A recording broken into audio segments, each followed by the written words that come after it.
everyone, Jeep Momma here, and I'm in my Jeep.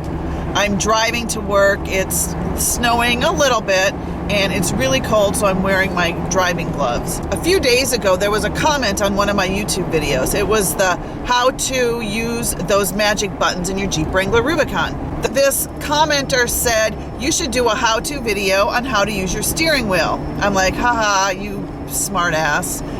And or he was serious and he doesn't know how to use a steering wheel, or he's just a big jerk and I'm just waved at a Cherokee. Or he was just making fun of me, which is the most likely scenario. Anyway, how to use your steering wheel in your Jeep Wrangler or any other vehicle for that matter. Let's get started. This is a steering wheel.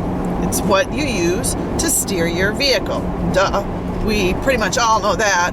Well, except for maybe the millennials, because they don't use steering wheels in their video games. They use, the controllers. So this might be kind of new to some of them. Anyway, steering wheel.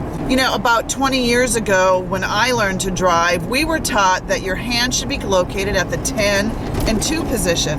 Well, oh my gosh, there's a Jeeper right up there. I'm gonna have to wave. Oh shoot, he's going in to pay for his gas. When I was growing up, I was taught that you put your hands at 10 and 2. Well, that's not the case anymore, and I just learned this from my son, who I was teaching to drive. Jeep wave. And you do not do that anymore, especially in the newer vehicles with airbags. You really should be having your hands down at the 9 and 3 position, because when the airbag pops out, you don't want to break your arms or your wrists. So it's not 10 and 2 anymore, it's 9 and 3. The other thing that I found interesting that I learned from my son is when I turn corners, you do the hand over hand. Well, that's not what you do anymore. You use the push and pull method, where you take your left hand and you push your steering wheel up, and you take your right hand and you pull it down. That's how you turn.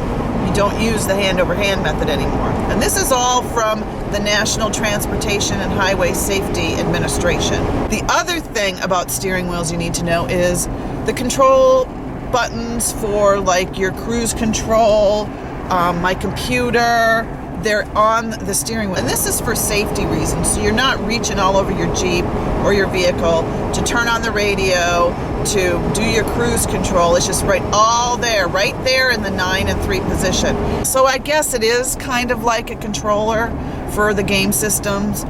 And not only in the front of the steering wheel are there buttons, there are buttons in the back of the steering wheel behind it that I didn't even know existed until I got my Rubicon.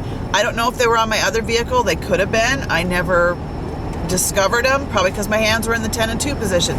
But these buttons allow me to control my radio, which I find so cool. You can do everything all right here, and you don't have to look over here at the center console. There you go. How to use your steering wheel in your Jeep Wrangler, or any vehicle for that matter.